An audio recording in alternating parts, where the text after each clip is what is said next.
मैं बीकानेर से हूँ और मैंने मेरा एजुकेशन में मेरा कॉमर्स बैकग्राउंड रहा है, तो मैंने MCom and MPhil NET JRF कर रखा है। मेरा पूरा एकेडमिक बैकग्राउंड था और पढ़ाती थी मैं। I was an assistant professor.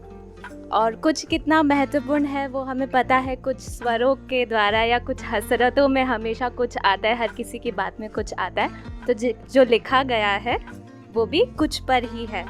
तो मैं प्रस्तुत करना चाहती हूँ मेरे पति आचमन गुप्ता के द्वारा लिखा गया कुछ पे कुछ। मेरे एक मित्र ने अभी मुझसे कहा कि कुछ लिखो। मैंने पूछा क्या, तो बोले कुछ भी। तो आज कुछ पर ही कुछ लिख रहा हूँ। कुछ कहने को तो कुछ नहीं है, पर बहुत कुछ है। कुछ है तो इस दुनिया में भी कुछ है। कुछ रहस्यमयी है, अपने आप को पूरा नहीं बताता, बस इतना बताता है कि कुछ तो है। फिर कुछ लोग कुछ सोचते हैं और कुछ और। कुछ अधूरा होने के बाद भी अपने आप में संपूर्ण है। कोई अगर कुछ चीज़ नहीं समझा पा रहा हो तो भी बहुत कुछ कह जाता है। दर्द, इश्क और भी जितनी महसूस करने वाली चीज़ें हैं, उनकी यूनिट भी यही कुछ है।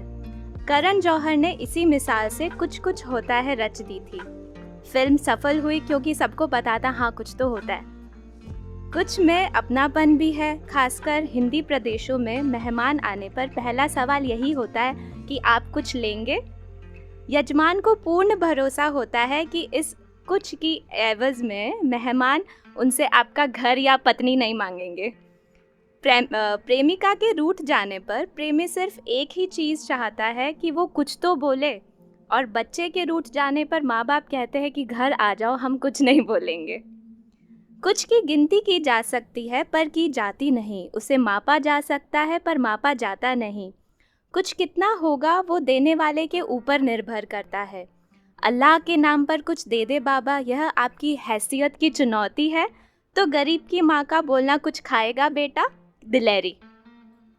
कुछ पर वैसे तो बहुत कुछ लिखा जा सकता है, पर वो भी कुछ कम ही रहेगा।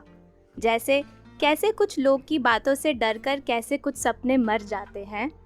पर ज़्यादा नहीं लिखूंगा। वैसे भी आजकल काफ़ी लोग कह रहे हैं कि बॉर्डम कुछ तो कर लो ज़िंदगी में। अब क्या कर लो, ना कोई बताता है ना मैं समझता हूँ, पर कुछ ना कुछ तो कर ही लूँगा मैं बॉर्डम। तो बॉर्डम नाम से उनका एक पेज था जिसमें वो लिखते थे, तो ये उन्हीं का लिखा हुआ कुछ था। Thank you.